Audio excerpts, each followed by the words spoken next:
Welcome back everyone, this is Naresh और आज हम बात करेंगे बिटकॉइन के बारे में। हम सबको बिटकॉइन के बारे में तो पता है, पर हमें ये नहीं पता कि ये काम कैसे करती है और इसको बनाया क्यों गया। तो चलो पहले डिस्कस करते हैं इसको क्यों बनाया गया। बिटकॉइन के क्रिएटर सतोशी नाकामोटो ने सोचा कि एक ऐसी यूनिवर्सल करेंसी होनी चाहिए जिसे कोई कंट्रोल नहीं कर सके, कोई सिंगल अथॉरिटी, कोई सेंट्रल बैंक या कोई कंट्री उसको कंट्रोल नहीं कर सके। जैसे कि हमारी ट्रेडिशनल करेंसीज हैं, डॉलर्स, रुपया, पैसा, इन सब को central banks and governments control करती हैं। गवर्नमेंट्स मनी प्रिंटिंग करती है जिसकी वजह से करेंसी डी वैल्यू होती है एंड इन्फ्लेशन बढ़ती है एंड लोग बैठे बैठे गरीब होते जाते हैं। Banks as a middleman का काम करती हैं, account fees, payment transfer fees, transaction fees charge करती हैं। फॉर एग्जांपल, अगर आप अपने देश से ऑस्ट्रेलिया डॉलर सेंड कर रहे हैं और वो बैंक के थ्रू कर रहे हैं तो बैंक्स अच्छी खासी ट्रांसफ़र फीस लेगी और उसके अलावा 2 से 3 दिन लगाएगी पूरे पैसे ट्रांसफ़र होने में। उसके लिए वो हमारा डेटा भी यूज़ करेगी कि किसने किसको कितने डॉलर सेंड किए, और अगर बैंक चाहे तो वो आपका अकाउंट ब्लॉक कर सकती है। और वही बैंक आपके पैसे भी यूज़ करती है और किसी और को इंटरेस्ट भी देती है और उस पर इनकम अर्न करती है, आपके पैसे और बैंक्स इनकम अर्न करती है। सतोशी नाकामोटो का ख्याल था कि ऐसा नहीं होना चाहिए, हमारे पैसे हैं तो हमारा ही उस पर कंट्रोल होना चाहिए, नहीं किसी बैंक का, नहीं किसी गवर्नमेंट का, और नहीं इसकी वैल्यू कम होनी चाहिए। इसलिए वो एक नए सोल्यूशन के साथ आया।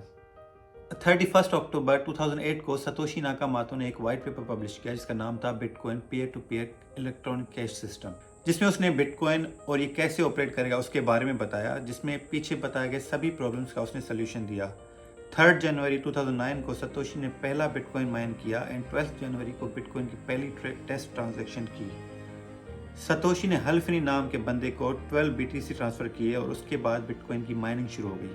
दोस्तों, 2010 में फर्स्ट रियल वर्ल्ड ट्रांजैक्शन हुई थी जिसमें एक बंदे ने 10,000 BTC देके 2 पापा जॉन्स के पिज़्ज़ा बाय किए थे, जिन पिज़्ज़ा की वैल्यू थी सिर्फ $25।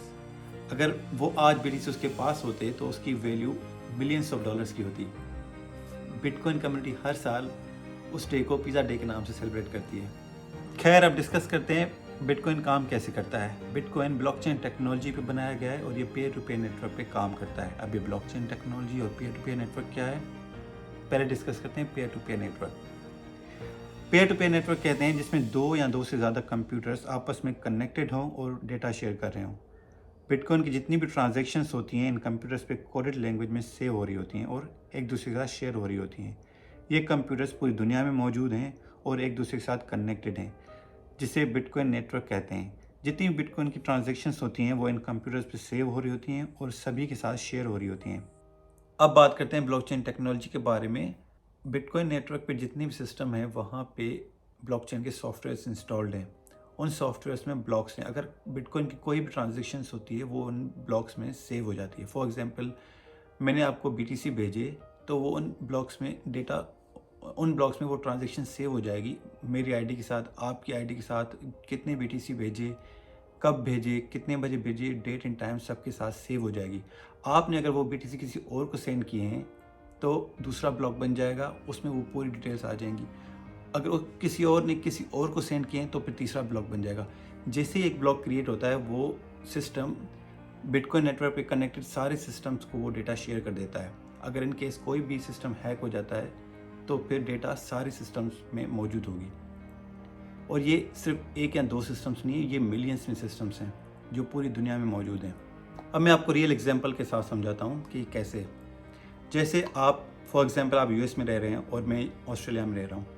मैंने आपको 10 BTC सेंड किए, आपको उसी टाइम ही वो 10 BTC आ जाएंगे इंस्टेंटली। हमें ना किसी बैंक की ज़रूरत है, ना किसी और एजेंसी या किसी चीज़ की। इंस्टेंटली आपको वो 10 के 10 BTC रिसीव हो जाएंगे। आई थिंक थोड़ी मिनिमम ट्रांजैक्शन फ़ीस कट जाएगी, वो सेम ही रहेगी। जैसे फॉर एग्जांपल आप 1 BTC भेजते हैं तो भी सेम रहेगी, अगर 10 भेज रहे हैं तो भी सेम ही रहेगी। अब मैंने आपको BTC सेंड किए हैं तो उसकी कहीं तो ट्रांजैक्शन रिकॉर्ड होगी ना, तो वो बिटकॉइन नेटवर्क पे जितने सिस्टम्स हैं किसी एक सिस्टम पे किसी एक ब्लॉक में वो डेटा सेव हो जाएगी साइड इन्फॉर्मेशन के साथ। और वो डेटा जैसे ही वो एक ब्लॉक बन जाएगा वो फिर जितने भी सिस्टम्स हैं पूरे नेटवर्क में सबके साथ शेयर हो जाएगी और वो पूरी की पूरी डेटा इनक्रिप्टेड होगी, कोई रीड नहीं कर सकता, ना कोई गवर्नमेंट एजेंसी रीड कर सकती है। सिर्फ सेंडर और रिसीवर के अलावा वो डेटा कोई भी रीड नहीं कर सकता, सारी इनक्रिप्टेड डेटा होगी।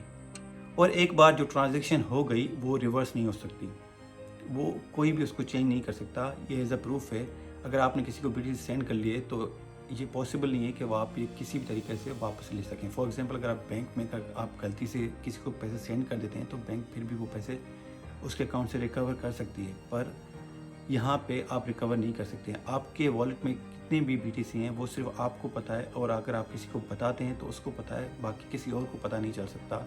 ये डेटा इतनी सिक्योर होती है। और जो लोग बिटकॉइन माइनिंग कर रहे होते हैं वो बेसिकली ये डेटा वेरीफाई कर रहे होते हैं, ये ट्रांजेक्शन्स वेरीफाई कर रहे होते हैं।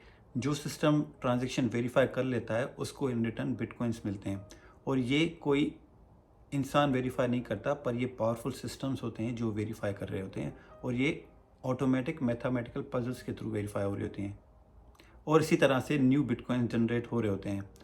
अब आप सोच रहे होंगे कि फिर तो ये बिटकॉइन बनते ही जाएंगे, पर ऐसा नहीं है। टोटल 21 मिलियन बिटकॉइन बन सकते हैं। अभी तक 19 मिलियन बिटकॉइंस बन चुके हैं। जो बाकी के 2 मिलियन बिटकॉइंस हैं वो साल 2140 तक बनेंगे, मतलब अभी भी उसको अराउंड 120 साल लगेंगे बाकी के 2 मिलियन बिटकॉइन बनने में।